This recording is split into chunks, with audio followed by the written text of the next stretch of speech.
ஃபாஸ்ட்டாக அடித்தாலும் என்ன ஆகும், அது பாஸாக தான் மாறும், ரேஞ்ச் ஆகவே ஆகாது. அந்த பாலோட ஸ்பீடு என்ன ஆகாது, இன்க்ரீஸ் ஆகாது. இந்த பாலோட ஸ்பீடை இன்க்ரீஸ் பண்ணணும் அப்படின்னா இந்த இடத்துல இப்படி அடிக்கிறதில்ல காலை, இந்த காலை அப்படியே லைட்டாக டேர்ன் பண்ணுறேன். டேர்ன் பண்ணிட்டுன்னா அது என்ன ஆயிடும், இது பேர் லேஸ் பாட்டில் ஷூட் பண்ணுறது. என்னது லேஸ் பாட்டில் ஷூட் பண்ணுறது. இது என்ன ஆயிடும், பால் கொஞ்சம் ஃப்ரீயாக போகும். ஃபஸ்ட் எடுத்ததுக்கு செகண்ட் எடுத்துக்கு வித்தியாசம் இருக்கா, இன்னும் லூஸ் ஆகி இந்த இருக்குல்ல, இது அவ்வளோ ஃபோர்ஸ் இருக்காது. சொல்கிற புரிஞ்சா?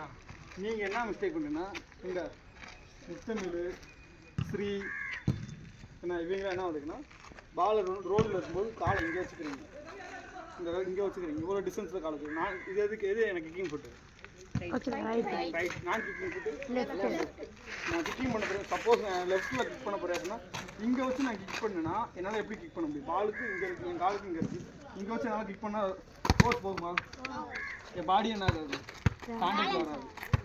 என்ன ஒன்று இங்கே வச்சு வைக்கிறேன் அப்படின்னா ஃபோர்ஸ் ஆகாது. என்ன ஆயிருக்கும் அடுத்த பாலுக்கு நான் இப்போ எடுத்துறேன் அப்படின்னா அடுத்த பால் என்ன ஆயிருக்கும், நான் கீழே விழுது.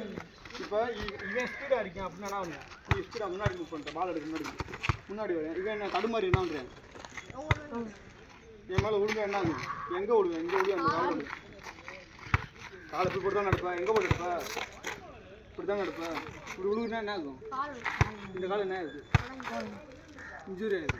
நானும் கீழே விழுந்துருவேன், எனக்கு இன்ஜுரி ஆகுது. சப்போஸ் நான் இப்படி எடுத்து கீழே கையை உண்டு அப்படின்னா என் பாடியோட வெயிட்டுக்குலாம் எங்கே வரும், கைக்கு வரும். கை என்ன இன்ஜுரி ஆகும். அடிக்கிறத கொஞ்சம் கரெக்டாக அடிக்கணும். அவ்வளோதான். பாலை ரோல் பண்ணி அடித்தாலுமே பால் என்ன ஒன்று ரீச் பண்ணிடணும். பாலுக்கு என்ன ஒன்று ரீச் பண்ணிடணும். சரியா, ரீச் பண்ணிடுங்க. இப்படினாலும் இப்படி பக்கத்தில் இருக்கும், பால் பக்கத்தில் இருந்தால் தான் உனக்கு ஃபோர்ஸ் கிடைக்கும், பாலோட ஃபோர்ஸ் கிடைக்கும். நீ ஷூட் எடுக்கணும் அப்படின்னா என்ன பண்ணிடணும், இவ்வளோ டிஸ்டன்ஸ் எடுத்துக்கோ, லைட்டாக கிராஸ் ஆகுதுக்கோ, ரொம்ப கிராஸ் ஆகும், இவ்வளோ டிஸ்டன்ஸ் எடுக்கக்கூடாது. இவ்வளோ இங்கேருந்து அடிக்க முடியாது, நான் ஷூட் அடிக்க முடியாது, ஃபோர்ஸ் போகாது. இங்கேருந்து அடிக்கலாம் ஆனால் பாலோட வேகம் இருக்காது. இங்கேருந்து அடித்தா பால் வேகம் போகாது. ஏன்னா இதுவே இங்கே வச்சுருக்கேன், இவ்வளோ டிஸ்டன்ஸ் இங்கே இருக்குது, என் ஷோல்டர் அளவு இருக்கேன், என் ஷோல்டர் அளவு வச்சு இந்த கால் முட்டி லைட்டாக மடைக்கிறேன்.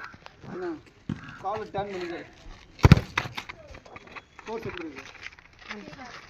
இதுவே என்ன பண்ணுற, பக்கத்தில் வச்சுட்டு சப்போஸ் பாலை மாற்றி என்ன பண்ணிட்ட, நீ தூரமாக வைக்காம டிஸ்டன்ஸ் வைக்காமல் இப்படி வச்சுட்டு அப்படின்னா என்ன, இந்த பால் என்ன பண்ணிடணும், லோ ட்ரைவ் ஷூட்டு எனக்கு சொல்லி கொடுத்தல, ஆங்கிளில் டைட்டாக வச்சுக்கணும்.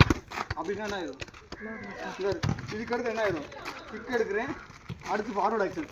இப்போ என் ஃபார்வர்ட் ஆக்ஷன் இப்போ மூவ் பண்ண என்ன ஆகும், நீ மூவ் பண்ணு, யார் விழுவா, நான் விழுவேனா. இப்போ எனக்கு இன்ஜுரி ஆகுமா, அவனுக்கு இன்ஜுரி ஆகாது, எனக்கு இன்ஜுரி ஆகாது. சொல்ல புரிஞ்சா, எப்படி கிக் பண்ணணும், எப்படி பாஸ் பண்ணணும் அப்படின்னு நம்ம தெரிஞ்சுக்கணும். சரியா, நிறையா பேருக்கு கிக் பண்ணவே தெரியல, உங்களை பிகினர்ஸ். சரியா, ஆடுறது